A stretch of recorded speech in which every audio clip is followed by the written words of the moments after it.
Hello students, मैं शची अपने channel crack chemistry में आप सभी का बहुत बहुत स्वागत करती हूँ।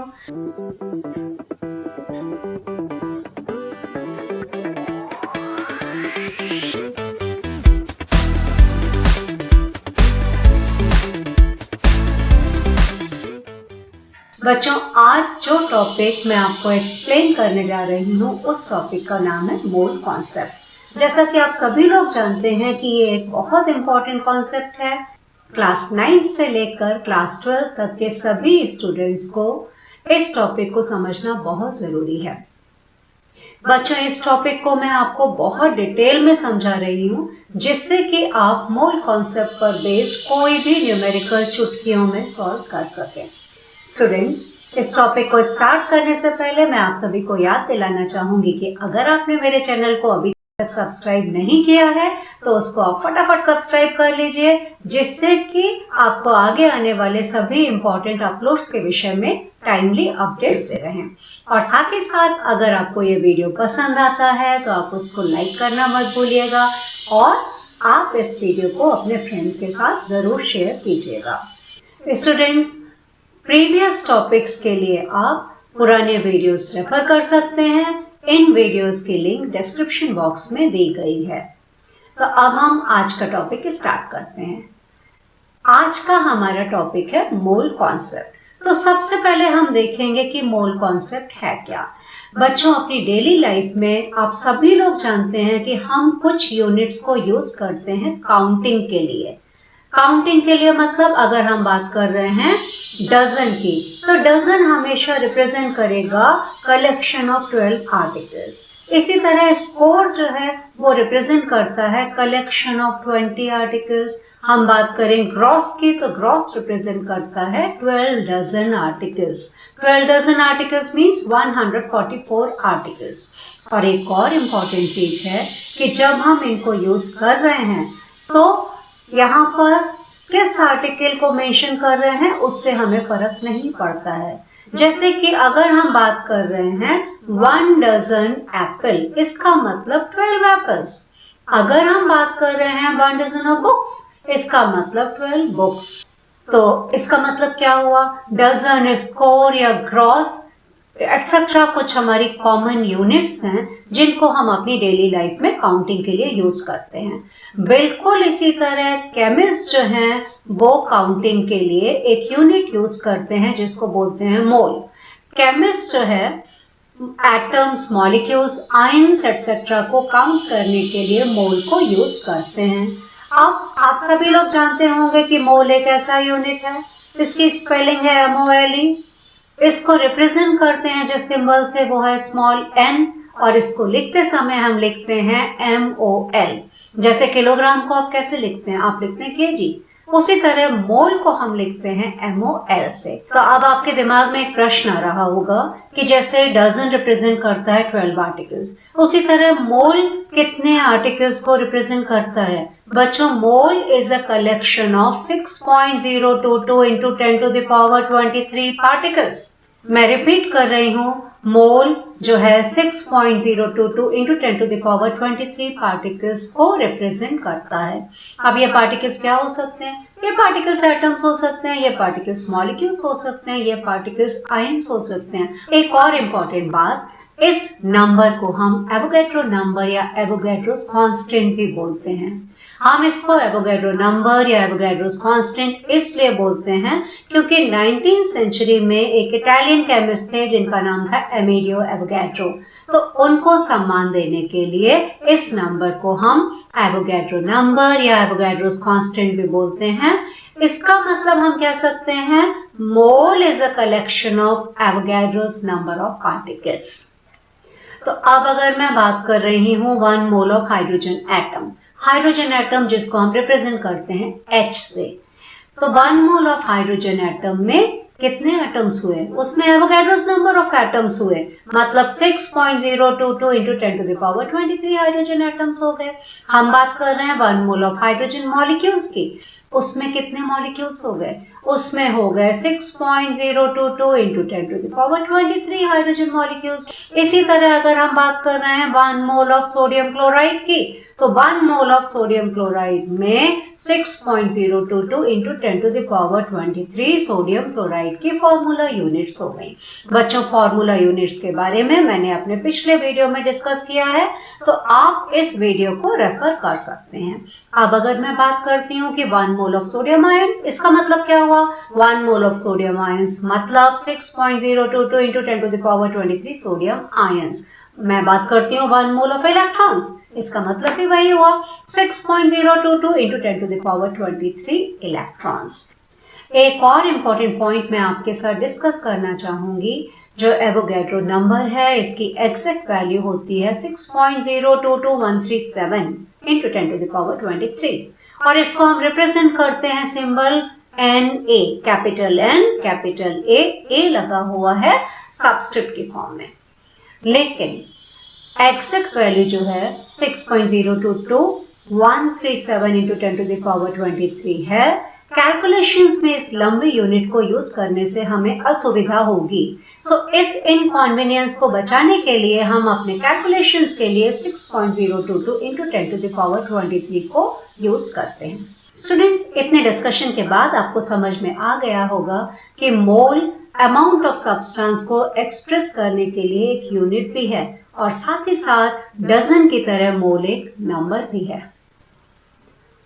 अभी आगे के डिस्कशन में हम देखेंगे कि मोल्स को हम मास ऑफ द सब्सटेंस से भी रिलेट कर सकते हैं और नंबर से तो रिलेटेड है ही, ये हमने अभी डिस्कस किया है। तो अगर हमें किसी सैंपल में या किसी सब्सटेंस के मोल्स के बारे में पता है तो हम उसको कन्वर्ट कर सकते हैं मास में भी और साथ साथ उसको हम कन्वर्ट कर सकते हैं मॉलिक्यूल्स में भी। ये बड़ा ही इंटरेस्टिंग डिस्कशन है जिसको हम देखने जा रहे हैं। अब यहाँ पर एक मैं बहुत ही इंपॉर्टेंट पॉइंट डिस्कस करना चाहूंगी। आप सभी लोग जानते हैं कि एटम्स हैं, मॉलिक्यूल्स हैं, ये बहुत ज्यादा स्मॉल हैं। ये इतने स्मॉल हैं कि हम इनको किसी बहुत पावरफुल माइक्रोस्कोप से भी देख नहीं सकते हैं। तो जब एटम्स, मॉलिक्यूल्स, आयंस इतने ज्यादा स्मॉल हैं, तो अगर हम आपको कोई सैंपल दें किसी सब्सटेंस का, तो आपके लिए पॉसिबल नहीं होगा कि उसमें आप एटम्स, मॉलिक्यूल्स या आयंस के नंबर को काउंट कर सकें। तो जैसा कि हमने अभी अभी डिस्कस किया कि एटम्स, मॉलिक्यूल्स, आयंस एटसेट्रा इतने ज्यादा स्मॉल हैं कि इनको काउंट करना हमारे लिए पॉसिबल नहीं है। तो इसलिए ओरिजिनली जो है मोल्स को मास के फॉर्म में एक्सप्रेस किया गया था, क्योंकि वेइंग जो है काउंटिंग से ज्यादा आसान हो जाएगी। तो मोल्स को ओरिजिनली मास के फॉर्म में एक्सप्रेस किया गया था। कैसे मास के फॉर्म्स में एक्सप्रेस किया गया था? इसके लिए साइंटिस्ट ने कहा कि मोल जो है 12 ग्राम कार्बन में जितने भी एटम्स प्रेजेंट हैं वही नंबर कहलाता है मोल। मैं रिपीट कर रही हूं इस पॉइंट को कि ओरिजिनली मोल्स को मास के फॉर्म में एक्सप्रेस किया गया था और इसके लिए साइंटिस्ट ने कार्बन का एक स्टेबल आइसोटोप है जिसको बोलते हैं C12 आइसोटोप। तो उन्होंने बताया कि 12 ग्राम कार्बन में जितने एटम्स प्रेजेंट हैं वही नंबर कहलाता है मोल्स।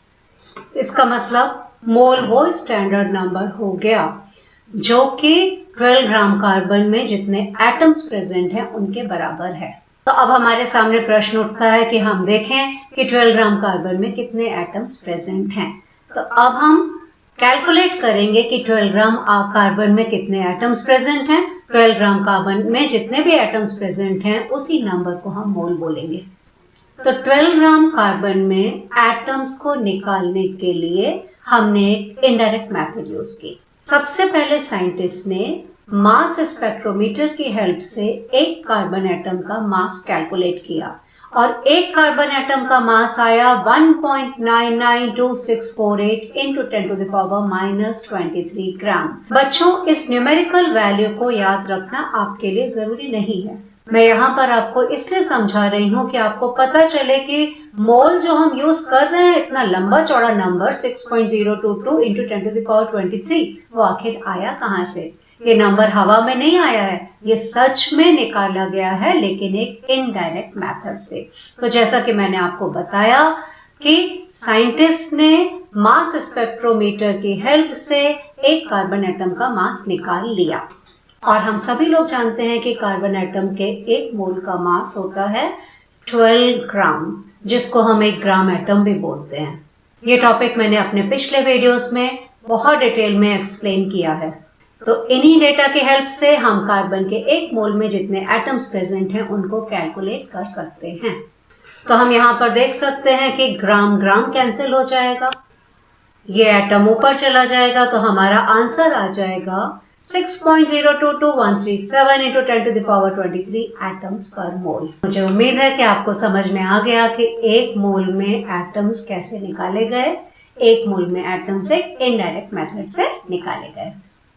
लेकिन जैसा कि मैंने आपसे पहले भी कहा, चूंकि 6.022137 एक लंबा चौड़ा नंबर है, कैलकुलेशंस में हमें मुश्किल हो जाएगी, तो अपने कैलकुलेशंस को आसान बनाने के लिए हम कैलकुलेशंस करते समय 6.022137 ना लेकर के 6.022 ले लेते हैं। मुझे उम्मीद है कि ये पॉइंट आपको बहुत अच्छे से समझ में आ गया है। अब हम देखेंगे कि हम मोल को डिफाइन कैसे कर सकते हैं। किसी भी सब्सटेंस के लिए मोल वो अमाउंट है जिसमें उतने ही पार्टिकल्स प्रेजेंट हैं। पार्टिकल्स हो सकते हैं एटम्स, हो सकते हैं मॉलिक्यूल्स या फिर आयंस। तो किसी भी सब्सटेंस के लिए मोल वो अमाउंट है जिसमें उतने ही पार्टिकल्स प्रेजेंट हैं जितने कि 12 ग्राम कार्बन में एटम्स प्रेजेंट हैं। तो इसी अमाउंट को हम 1 मोल ऑफ सब्सटेंस बोलते हैं। और जैसा कि हमने अभी अभी देखा कि कार्बन 12 में 6.022 into 10 to the power 23 atoms होते हैं, और इसी नंबर को जो कि 6.022 into 10 to the power 23 है, इसको हम एवोगाड्रोस नंबर बोलते हैं। बच्चों, अब हम एक बहुत इंपॉर्टेंट पॉइंट प्रूव करने जा रहे हैं। अब हम मोल को मास के साथ रिलेट करेंगे। तो जैसा कि आप सभी लोग जानते हैं कि कार्बन 12 का ग्राम एटॉमिक मास 12 ग्राम होता है, और अभी अभी हमने देखा कि मोल किसी भी सब्सटेंस का वो अमाउंट है जिसमें उतने ही पार्टिकल्स प्रेजेंट हों जितने कि 12 ग्राम कार्बन में प्रेजेंट हैं। और हमने अभी देखा कि 12 ग्राम कार्बन में 6.022 into 10 to the power 23 atoms present हैं। तो अब हम क्या करेंगे, हाइड्रोजन का एग्जाम्पल लेते हैं। हम सभी लोग जानते हैं कि हाइड्रोजन का एक एटम कार्बन के एक एटम से 1/12 टाइम्स लाइटर है। तो चूंकि कार्बन के 6.022 into 10 to the power 23 atoms का मास 12 ग्राम है, तो कार्बन के 6.022 into 10 to the power 23 atoms का मास कार्बन के मास का 1/12 होगा। तो हाइड्रोजन के 6.022 into 10 to the power 23 atoms का मास कितना हो गया? 1 ग्राम हो गया। इसी तरह हम प्रूव कर सकते हैं कि नाइट्रोजन के 6.022 into 10 to the power 23 atoms का मास 14 ग्राम होगा, जो कि नाइट्रोजन का ग्राम एटॉमिक मास है। तो अब हम एक जनरल कंक्लूजन पर आ सकते हैं। वो जनरल कंक्लूजन क्या है? वो जनरल कंक्लूजन है कि किसी भी सब्सटेंस के 1 मोल का मास उसके ग्राम मोलर मास के बराबर होगा। अगर हम बात कर रहे हैं एटम का, तो 1 मोल एटम का मास हुआ ग्राम एटॉमिक मास के बराबर। अगर हम बात कर रहे हैं 1 मोल मॉलिक्यूल की, तो 1 मोल मॉलिक्यूल का मास हुआ उसके ग्राम मॉलिक्यूलर मास के बराबर। अगर हम बात कर रहे हैं 1 मोल ऑफ सोडियम क्लोराइड की, तो 1 मोल सोडियम क्लोराइड का मास हो गया उसके ग्राम फॉर्मूला मास के बराबर। तो हम कह सकते हैं कि किसी भी सब्सटेंस के लिए 1 मोल एटम का मास उसके रिलेटिव ग्राम एटॉमिक मास के बराबर होगा, और इस रिलेटिव ग्राम एटॉमिक मास को हम 1 ग्राम एटम भी बोलते हैं। और साथ ही साथ 1 मोल एटम में नंबर ऑफ एटम्स जो हो जाएंगे वो होंगे एवोगाड्रो नंबर ऑफ एटम्स के बराबर, और जो कि होते हैं 6.022 into 10 to the power 23 atoms. इसी तरह से हम लिख सकते हैं कि किसी भी सब्सटेंस के 1 मोल मॉलिक्यूल का मास उसके रिलेटिव ग्राम मॉलिक्यूलर मास के बराबर होगा, और इसी ग्राम मॉलिक्यूलर मास को हम 1 ग्राम मॉलिक्यूल भी बोलते हैं। और इसी मॉलिक्यूल के 1 मोल में नंबर ऑफ मॉलिक्यूल्स हो जाएंगे एवोगाड्रो नंबर के बराबर। तो नंबर ऑफ मॉलिक्यूल्स हो गए 6.022 into 10 to the power 23। तो अब तक जितने भी पॉइंट्स मैंने आपके साथ डिस्कस किए हैं उनको मैं और क्लियर करना चाहूंगी कुछ एग्जाम्पल्स की हेल्प से। तो पहला एग्जाम्पल है हमारा 1 मोल ऑफ हाइड्रोजन एटम। तो अगर हम 1 मोल ऑफ हाइड्रोजन एटम की बात कर रहे हैं तो 1 मोल ऑफ हाइड्रोजन एटम का मास हो गया 1 ग्राम, चूंकि हाइड्रोजन का ग्राम एटॉमिक मास होता है 1, और इस 1 मोल हाइड्रोजन एटम में एटम्स हो गए एवोगैड्रो नंबर के बराबर। तो आप देख सकते हैं कि 1 मोल हाइड्रोजन एटम का मास हो गया 1 ग्राम, और ये 1 ग्राम क्या होता है? ये 1 ग्राम होता है relative gram atomic mass of hydrogen atom. और इसी 1 मोल हाइड्रोजन एटम में एटम्स कितने हो गए? 6.022 into 10 to the power 23 hydrogen atoms. अब अगर हम बात करते हैं 1 मोल ऑफ हाइड्रोजन मॉलिक्यूल्स की, तो हाइड्रोजन मॉलिक्यूल आप सभी लोग जानते हैं, हाइड्रोजन मॉलिक्यूल का सिंबल होता है H2। तो 1 मोल हाइड्रोजन मॉलिक्यूल का मास हो जाएगा इसके रिलेटिव ग्राम मॉलिक्यूलर मास के बराबर, जो कि होता है 2 ग्राम। अब इस 1 मोल हाइड्रोजन मॉलिक्यूल में नंबर ऑफ मॉलिक्यूल्स कितने हो जाएंगे? 6.022 into 10 to the power 23 hydrogen molecules. इसी तरह अगर हम बात करेंगे 1 मोल ऑफ कार्बन एटम में, तो 1 मोल ऑफ कार्बन एटम का मास कितना हुआ? उसके रिलेटिव ग्राम एटॉमिक मास के बराबर, और उसमें एटम्स कितने हो गए? एवोगैड्रोस नंबर ऑफ एटम्स के बराबर। अगला एग्जाम्पल है 1 मोल सोडियम क्लोराइड। जैसा कि आप सभी लोग जानते हैं, सोडियम क्लोराइड एक आयोनिक कंपाउंड है। तो 1 मोल सोडियम क्लोराइड में कितनी फॉर्मूला यूनिट्स हुई? चूंकि हम आयोनिक कंपाउंड्स के लिए मॉलिक्यूल वर्ड यूज नहीं करते हैं, हम यूज करते हैं फॉर्मूला यूनिट। ये टॉपिक भी मैंने अपने प्रीवियस वीडियो में बहुत डिटेल में डिस्कस किया हुआ है। तो 1 मोल ऑफ सोडियम क्लोराइड में क्या हो जाएगा? फॉर्मूला यूनिट्स हो गई 6.022 into 10 to the power 23 formula units, और 1 मोल ऑफ सोडियम क्लोराइड का मास हो जाएगा इसके ग्राम फॉर्मूला मास के बराबर, जो कि होता है 58.5 ग्राम। एक और इम्पॉर्टेंट पॉइंट मैं यहाँ पर डिस्कस करना चाहूंगी। चूंकि आप सभी लोग जानते हैं सोडियम क्लोराइड एक आयोनिक कंपाउंड है, इसमें एक सोडियम आयन होता है और एक क्लोराइड आयन होता है।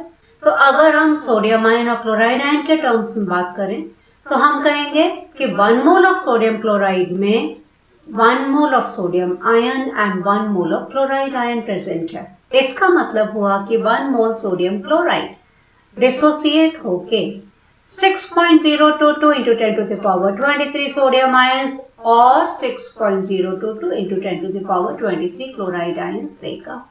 नेक्स्ट एग्जाम्पल, बिल्कुल इसी तरह से हम बात करते हैं 1 मोल ऑफ अमोनिया गैस की। बच्चों, आप सभी लोग जानते हैं कि अमोनिया गैस का फॉर्मूला होता है NH3। तो ये एक मॉलिक्यूल है। तो 1 मोल अमोनिया मॉलिक्यूल का मास हो जाएगा इसके ग्राम मॉलिक्यूलर मास के बराबर, और इसमें कितने मॉलिक्यूल्स हो जाएंगे? एवोगैड्रो नंबर ऑफ मॉलिक्यूल्स के बराबर। Next is sodium. 1 mole of sodium का मास हो गया इसके रिलेटिव ग्राम एटॉमिक मास के बराबर, जो कि होता है 23 ग्राम, और साथ साथ इसमें कितने सोडियम एटम्स हो गए? 6.022 into 10 to the power 23 sodium atoms हो गए। बच्चों, एक पॉइंट मैं यहाँ पर और मेंशन करना चाहूंगी, जो कि बहुत इंपॉर्टेंट पॉइंट है, कि अगर हम मोल के टर्म्स में बात कर रहे हैं तो हमें क्लियरली मेंशन करना होगा कि हम 1 मोल एटम की बात कर रहे हैं या 1 मोल मॉलिक्यूल की बात कर रहे हैं। जैसे अगर हम एक एग्जांपल ले लेते हैं हाइड्रोजन का। हाइड्रोजन एटम होता है H और हाइड्रोजन मॉलिक्यूल होता है H2। तो अगर हम 1 मोल हाइड्रोजन एटम मेंशन कर रहे हैं, मतलब हम हाइड्रोजन एटम्स की बात कर रहे हैं। अगर हम 1 मोल हाइड्रोजन मॉलिक्यूल मेंशन कर रहे हैं, मतलब हम हाइड्रोजन मॉलिक्यूल्स की बात कर रहे हैं। लेकिन अगर हम सिंपली 1 मोल हाइड्रोजन कह रहे हैं तो इसका मतलब ये माना जाएगा कि आप naturally occurring form of hydrogen की बात कर रहे हैं, और आप सभी लोग जानते हैं कि नेचर में हाइड्रोजन मॉलिक्यूलर फॉर्म में एग्जिस्ट करता है, ना कि एटॉमिक फॉर्म में। तो किसी भी कंफ्यूजन से बचने के लिए हमको क्लियरली मेंशन करना पड़ेगा कि हम 1 मोल एटम या 1 मोल मॉलिक्यूल के बारे में बात कर रहे हैं। इस पॉइंट को मैं एक और एग्जांपल से बिल्कुल क्लियर कर सकती हूँ। अगर हम बात कर रहे हैं 1 मोल ऑक्सीजन एटम की, तो 1 मोल ऑक्सीजन एटम में हो गए 6.022 into 10 to the power 23 oxygen atoms. लेकिन अगर हम बात कर रहे हैं 1 मोल ऑक्सीजन मॉलिक्यूल की, तो उसमें हो गए 6.022 into 10 to the power 23 oxygen molecules. इसका मतलब क्या हुआ कि 1 mole oxygen molecule is equal to 2 mole of oxygen atoms. तो अगर हम 1 मोल एटम या 1 मोल मॉलिक्यूल को मेंशन नहीं कर रहे हैं, तो हम मान लेंगे कि हम बात कर रहे हैं उस सब्सटेंस की नेचुरल फॉर्म के बारे में। जैसे कि ऑक्सीजन की नेचुरल फॉर्म O2 है, हाइड्रोजन की नेचुरल फॉर्म H2 है, तो उस केस में हम समझ लेंगे कि हम 1 मोल मॉलिक्यूल की बात कर रहे हैं। बच्चों, इस वीडियो को देखने के लिए आप सभी का बहुत बहुत धन्यवाद। मुझे उम्मीद है कि आपको सारे पॉइंट्स अच्छे से समझ में आ गए हैं। अगर आपको फिर भी कोई डाउट है तो उसको आप कमेंट बॉक्स में पोस्ट कर दीजिए, आपके सारे डाउट्स क्लियर कर दिए जाएंगे। और नेक्स्ट वीडियो को देखना मत भूलिएगा, जिसमें कि मैं मोल कॉन्सेप्ट से रिलेटेड कुछ और बहुत ज्यादा इंपॉर्टेंट पॉइंट्स को बहुत डिटेल में एक्सप्लेन करूंगी और साथ ही साथ न्यूमेरिकल्स को सॉल्व करना बताऊंगी। Thank you so much. Have a nice day.